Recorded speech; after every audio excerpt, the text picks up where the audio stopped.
Welcome to Wisdom and Wealth, a channel dedicated to helping you navigate life's journey with clarity and purpose. As we mature, understanding the nuances of our thoughts and emotions becomes even more crucial for a fulfilling life. Today, we're going to explore some simple yet powerful Buddhist practices that can help you manage stress, anxiety, and other mental challenges. We believe that wisdom and wealth aren't just about finances, they're about cultivating a rich inner life. Be sure to like and subscribe to the Buddhist Doctrine channel for more valuable content. We want to build a strong community and help others find more in life. It's easy to feel isolated, as though you're carrying the weight of the world on your shoulders. You might think no one understands or that you're all alone in your struggles. But the reality is, you're not. There are people who care and who are ready and willing to offer support. Sometimes, all it takes is reaching out and seeking help from the right sources and individuals. Don't underestimate the power of connection and shared experiences. There's strength in vulnerability and comfort in knowing you're not alone. Finding those connections may make a world of difference in your life, so don't be afraid to pursue them. So many people have turned their lives around by reaching out, so start today. When life presents challenges and throws us curveballs, it's natural to feel overwhelmed. It's easy to believe that we're the only ones grappling with depression, anxiety, stress, or various problems. But if you take a broader look at the world, you'll see that millions of others are also struggling and facing their own hardships. We all face challenges as we navigate this world. Remember, your suffering is not unique to you. It's a shared human experience. The Buddha himself taught that where there is birth, there is suffering. This is a fundamental truth. However, this understanding doesn't have to be a negative one. What determines our mindset is not the suffering itself, but rather the perspective we choose to adopt toward it. Take a moment to like and subscribe to the Buddhist Doctrine channel. We would love to have you as part of our community. Today, I'm not going to delve into depression and quick-fix solutions. Instead, I want to share a practical Buddhist practice that can help you heal depressive or anxious thoughts, or any form of mental distress you might be experiencing. This practice is called becoming mindful of your thoughts. In the Satipatthana Sutta, this is described as Jidnasana. You might be wondering, how do we cultivate this mindfulness? The answer is, it's surprisingly simple. You can practice it anytime, anywhere, and it's completely free. Mindfulness is your own personal freedom and you can implement it at any time. All that is required is for you to implement it to the best of your ability. It's also a great option because anyone can implement it anywhere. When we become mindful of our thoughts, we're not judging them, nor are we trying to suppress them. Instead, we are simply observing them, becoming aware of what comes to mind. Whether you're sitting, walking, or even commuting on the bus, you can practice this. Just ask yourself, what am I thinking? You'll likely be surprised by the array of thoughts that surface. So, whenever you experience feelings of depression, anxiety, or sadness, the key is to simply notice them. Acknowledge them as thoughts. Often, we identify with our thoughts, believing that we are our thoughts.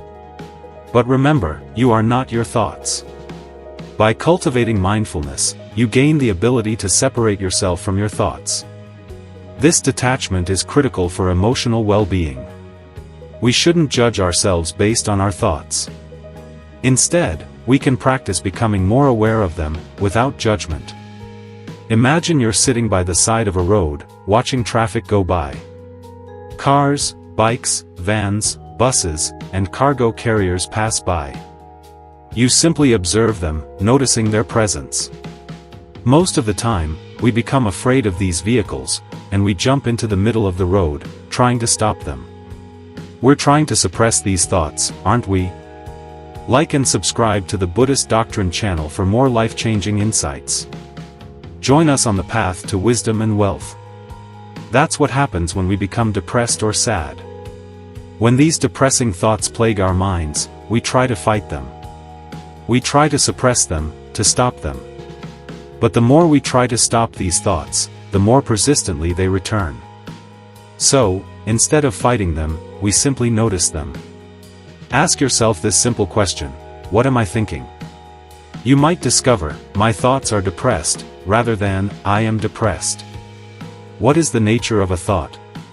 It arises, lingers for a while, and then fades away. It's just a thought. That means you are not depression, you are not anxiety, and you are not stress. By separating yourself from your thoughts, you free yourself from the trap of thinking that they define you. Remember, if you feel hopeless, or that you're not good enough, don't blindly believe everything your mind tells you. You are more capable than you think. You are better than you think.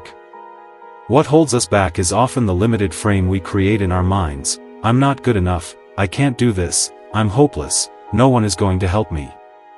This negative self-talk is often the biggest roadblock. If you can shift that mindset, you'll realize you can achieve more than you ever thought possible.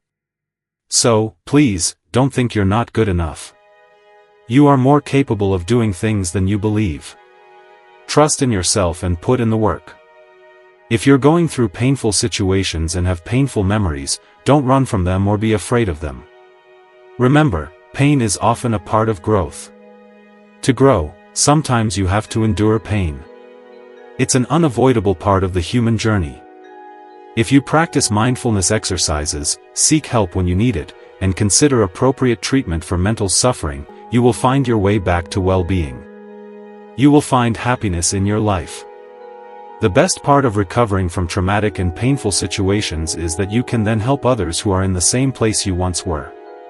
You can share your experiences, and say, I know the pain you're going through, because I was there, but I recovered, and so can you. You can inspire others and help them find value in their own lives. Please, don't think you're not good enough, you are more than enough. Remember these things, and practice them in your life. I hope you all find real happiness. Now that we've covered that information, let's talk about the things we can do when our minds become anxious. Take a moment to like and subscribe to the Buddhist Doctrine channel. Thank you for all your support. We all know how painful it is when our minds become anxious, when we are afraid of what might happen in the future, when our minds create scenarios about what might happen. How can we deal with this? When we become anxious, we often panic and make decisions that might not be the best ones. Today, I'm going to share some advice that has personally helped me deal with anxiety. First, be aware of your mental state. If you're anxious or afraid, the first step is to acknowledge and accept it. Often, we pretend we're not anxious, that we're not fearful, and we try to reject that state of mind. The more we reject it, the more it persists. So, the first step is to acknowledge and accept your current state. If you're anxious, say to yourself, okay, my thoughts are in anxiety mode. My thoughts are anxious. I am fearing certain things. Acceptance helps you catch the thought and become more aware of it. It also lessens the pain. Acceptance is the first step of healing. So, first, accept your current mental state. Second, and this is huge, do one thing at a time. Take one action at a time. When we have a lot to do, we start thinking about everything and try to do it all at once. But we can't. The only way we can succeed is to take one job, one action, at a time. To clarify your thoughts and know what you have to do and what you can and cannot do, sit down in a quiet place with a piece of paper and write down all the things you're fearing. Write down everything about your current situation. Most importantly, write down the things that are in your control and the things that are out of your control. When you clarify these things, you can take action on what is under your control.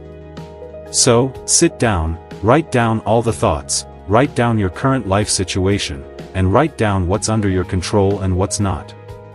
That way, you're clear on what to do and what not to do. Take a moment to like and subscribe to the Buddhist Doctrine channel if you haven't already. Clarify that, and take one action, just one, and execute it. Don't try to do everything. It's like grabbing a bunch of oranges. You can't grab them all at once, they'll fall. Instead, grab a basket, take one orange at a time, and put it in the basket. That way, you can grab many oranges. When you clarify your thoughts, take one action at a time, and execute it, it will clear your mind and ease your mental state. So, do one thing at a time. Third, do it slowly and deliberately. Even when you know what to do, don't be anxious or panicked.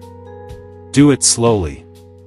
Meditation masters teach that when you're anxious, do something slowly. When your body slows down, your mind slows down. There's a connection between the body and mind. When our mind is slow, our body is slow, and vice versa. So, take the action and do it slowly and deliberately. Do it with awareness and mindfulness so you feel what you're doing and understand what you're doing. That way, you can ease your anxiety. Lastly, do it completely. When we're anxious, we don't complete the action, we just hang over it and don't finish it. Do it completely. Complete the action slowly and deliberately so that step is finished. Then, take the next step, and do it slowly, deliberately, and completely. That way, you can clarify what you have to do and have the space to make good decisions. This is a simple practice you can add to your life to ease the pain of anxiety. Keep this advice in mind, and be happy. This has been a helpful discussion on how to be less anxious.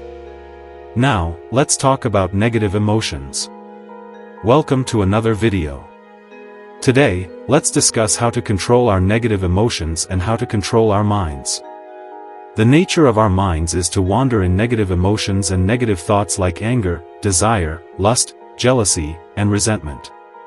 How can we control this? The Buddha introduced a gradual training where we can practice controlling negative emotions and thoughts. Before getting into these steps, there is something that you have to practice and master, and that is awareness. If you're not aware of what you're thinking and not mindful of what you're thinking, you cannot control it. You have to understand and be aware of what you're thinking. When you're aware of what you're thinking, you will have the power to control it. Take a moment to like and subscribe to the Buddhist Doctrine channel. Here comes the first step. The Buddha said that whenever you're aware that your mind is wandering in negative thoughts like anger, lust, resentment, or jealousy, shift your thought pattern to something wholesome. There are some wholesome thoughts that make you peaceful, like thinking of something that you did in the past to help someone. When you think that thought, your mind becomes happy and peaceful. When you're aware of your negative thoughts, shift your thought pattern to something wholesome, something that makes you peaceful. If that first step doesn't work, go to the next step. The Buddha said to think about the disadvantages of thinking negative emotions. If you are having angry thoughts, think, these thoughts are hurting myself and others. If I take actions based on these thoughts, it will hurt myself and others. It may be a little thought of anger, but if it grows, it will be destructive. Think about the drawbacks and disadvantages of thinking these negative thoughts. When you see the disadvantages, your mind will tend to stay away from the negative thoughts. Most of the time, we're not aware of these disadvantages. If I keep thinking these negative thoughts, it will not help me, it will disrupt my peacefulness. That is the second step. As the third step, the Buddha said, pay no mind.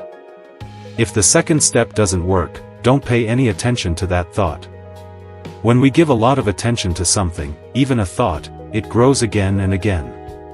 If you become angry with someone and you keep thinking about them and becoming angry again, that anger will grow more and more. Let the thought be a thought without paying it much attention. Stay away from giving attention, and it will fade away. It's like when babies fall down and start to cry.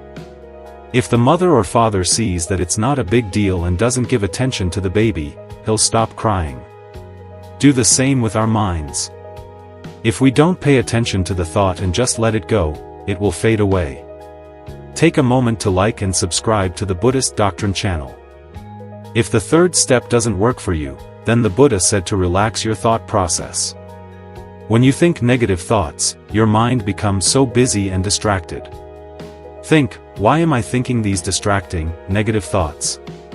Relax your thought process to something very soft and subtle, like loving kindness, compassion, and gratefulness. When you think more positive thoughts, your thought process becomes relaxed. If the fourth step doesn't work, then comes the final step. This should be done with great care. I don't recommend it for everyone. It should be done with great experience and good practice, and that is to crush your thought with awareness. Be totally aware of your thinking pattern and have a good determination not to think these negative thoughts. This shouldn't be done by everyone. Some might not be good at it. If you keep becoming aware and forcing it, your mind will grow more and more negative thoughts.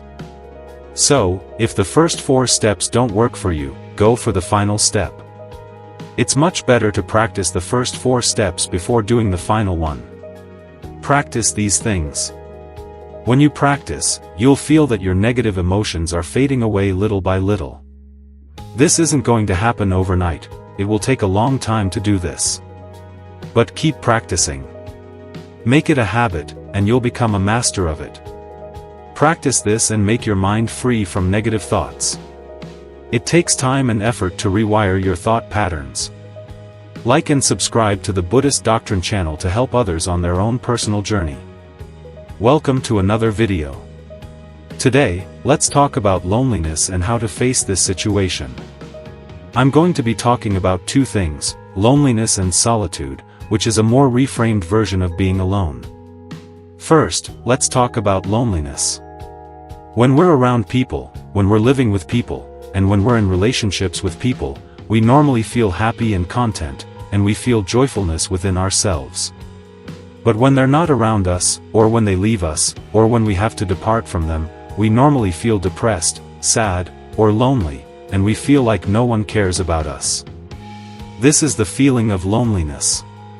If we analyze this emotion of loneliness, we can find that we have become happy because of the people around us, because of their reaction, because of their way of behavior.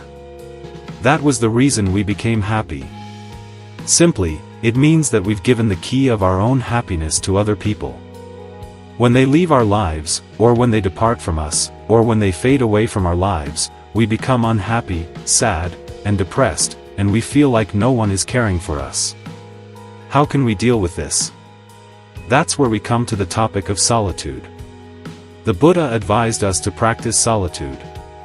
So, what do we mean by solitude? Let's compare loneliness to solitude, and then you can get some idea about that. In loneliness, when you're lonely, you're thinking for someone to come to your life and make you happy. That means you're depending on others, your happiness depends on others. But in solitude, you try to find happiness within yourself. When you find happiness inside yourself, you don't want to depend on another person.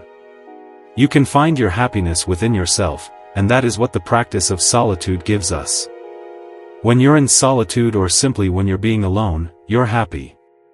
You're not finding the happiness from these outer sources, you find the happiness within yourself.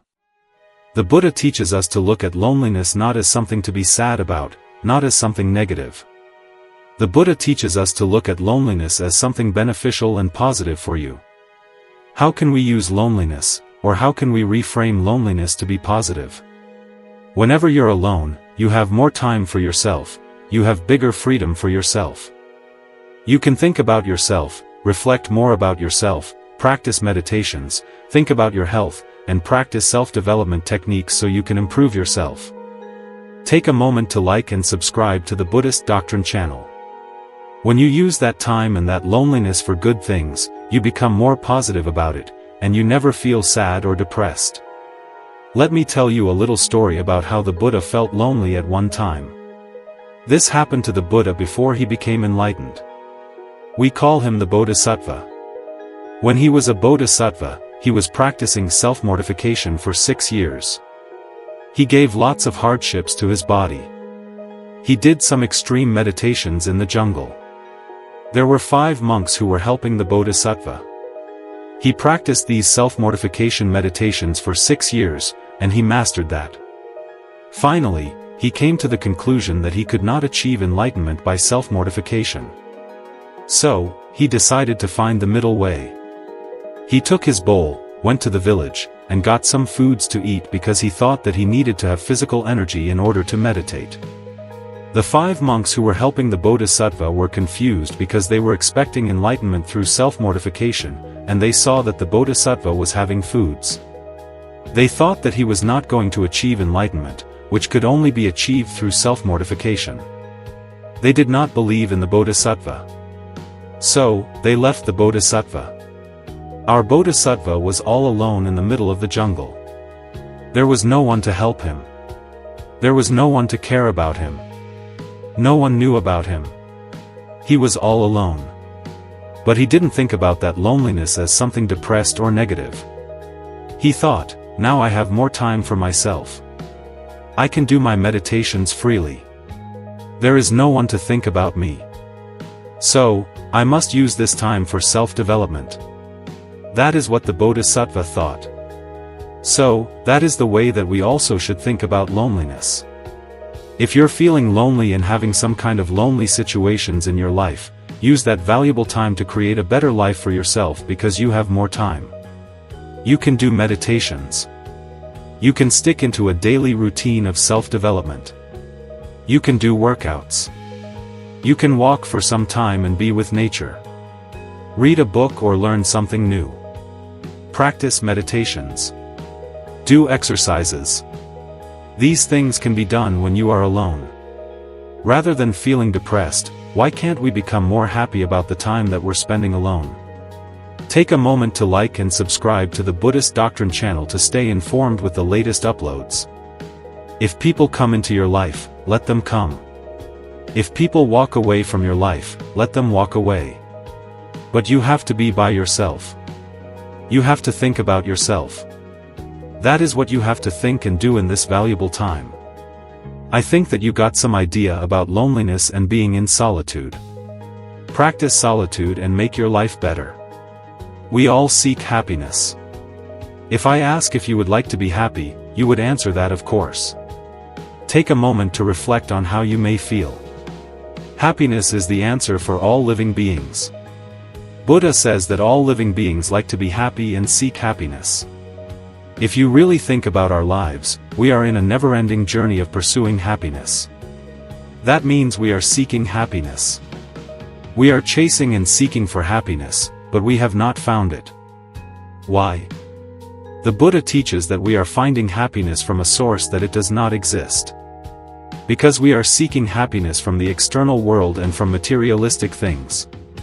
When you seek happiness from materialistic things, you get pleasure, but that is not happiness. Pleasure is temporary and gives instant gratification, but happiness is long-lasting and gives contentment. That is why the Buddha teaches that you're finding happiness from a source where it does not exist. The more you find it, the more frustrated you become. Will we ever find happiness? The Buddha answers yes. If you look at the first and second verses of the Dhammapada, the Buddha says, if one with an impure mind speaks or acts, the suffering will follow him like a cart will following the ox. If with an impure mind one speaks or acts, the suffering will follow him.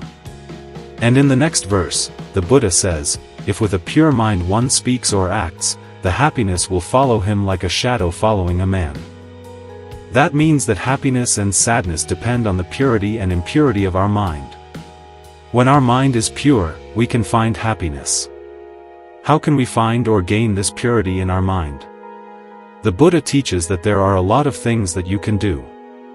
Today, I'm going to share some things that you can do to find happiness in your life. Take a moment to like and subscribe to the Buddhist Doctrine channel. The first is accepting the reality of life. Life is full of ups and downs. Sometimes, you have good days, sometimes, you have bad days. Sometimes, you have beautiful memories, and sometimes, you have miserable memories. Life is not equal every day, sometimes good, sometimes bad. When you realize this reality, you can face the situation successfully. It's not always the bad experience that makes us frustrated, it's our reaction toward the bad experience that makes us frustrated. When you have a bad experience, you have two choices. Either you can focus on the pain and feel miserable about the situation, or you can focus on the lesson and learn from it and start growing your life. Accept that it is not always good. We cannot control the reactions and opinions of others. So, realize these things, and you can face those situations successfully. Number 2, the Buddha said, be generous. Practicing generosity is major in Buddhism. In Buddhism, generosity is known as dana. The Buddha says that you have to give without any expectations. We have to give and dedicate toward others without expecting anything in return. Most of the time, we like to hold on to things and gather them towards us. When you gather more, you will get rich and gain happiness. But that does not give happiness. It gives pleasure, which is temporary. So, the Buddha says, be generous, give, help others, dedicate a part of your life on behalf of others. When you do that, when you become more generous, let's say you gave some food to a poor person. When you see that person eating those foods and overcoming his hunger and making his life better, you can be happy by seeing that. When you become happy like that, you feel happy about yourself. By eating good food or dressing nice, you cannot gain that happiness. You don't feel happy about yourself. After hundreds of years later, when you think about the incident of giving food to a poor person, you will feel happy. That means that the happiness is long-lasting. So, the Buddha says, be generous, help people, do something every day for a person. Be compassionate and helpful. Number 3 is forgiving. Forgiving is one of the most important things that we can do to create happiness. We have to forgive ourselves and we have to forgive others. Forgiving does not mean saying that mistakes are okay.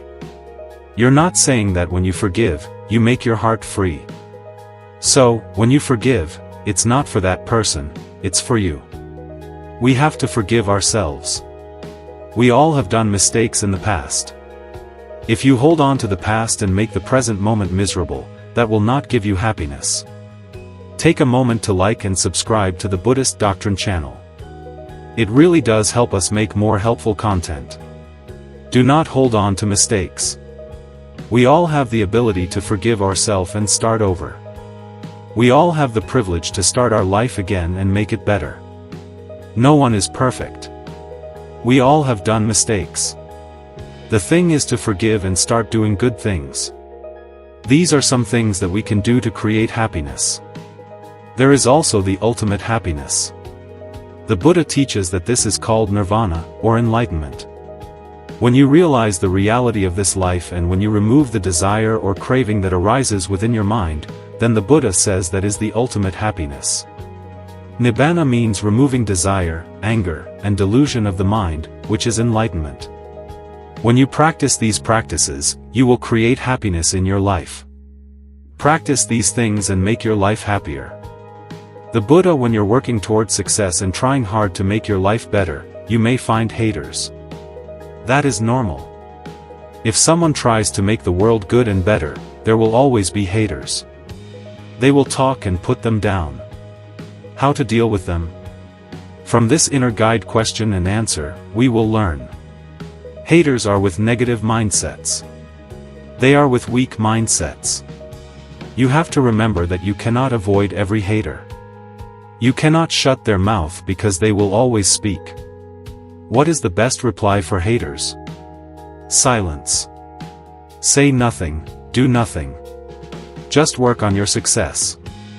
Focus on your goals. That is the best reply.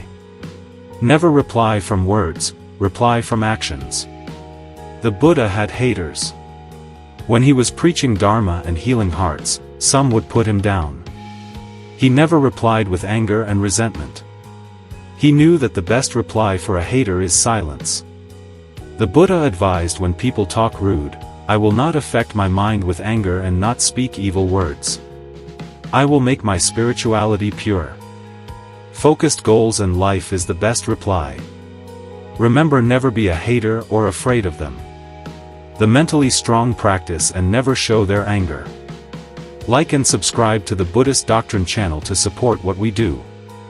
Say nothing, do nothing. Focus on your goals. Just work and achieve them. Be happy is everyone's right in this world. Everything that we do, we say to be happy. Why do you wake up to prepare food and go to work? To be happy and make others happy. You gain happiness by making others happy. There are two types of happiness, material and spiritual. To call it a good life, one must achieve both. From this video, I would like to share a wonderful teaching from the Buddha. It explains what types of happiness a person living in a household or family life must achieve. According to Buddhism, there are two types of lives. The first is a household life, where you live in a family, maintain a house, and engage in material pleasures. The other is a monk's life, or homelessness. When you leave your house and family and become monks, you seek a higher happiness. As monks, we seek spiritual happiness. But when you are a monk, it doesn't mean denying material happiness. As living beings, we can't totally deny material pleasure. But a monk must limit material happiness because the material cannot disrupt the peace and the spiritual happiness. So, monks limit material happiness. This video focuses on household life. A family calls this life a good life. The Buddha says that there are four types of happiness. The first is adisukha, or the happiness of ownership. The Buddha explains that one must work hard, put time and energy, and strive to earn money in the correct way without harming anyone. As a householder, you must enjoy earning money. That is the duty. Strive and work hard to earn money righteously. That is a happiness that you can gain. When you have enough money, then you can be happy about thinking, I own this wealth. That is a sort of happiness. This is the first type of happiness for a household. The second is bhogasukha, or the happiness of enjoyment. First, you earn money and spend it. You gain happiness by making others happy.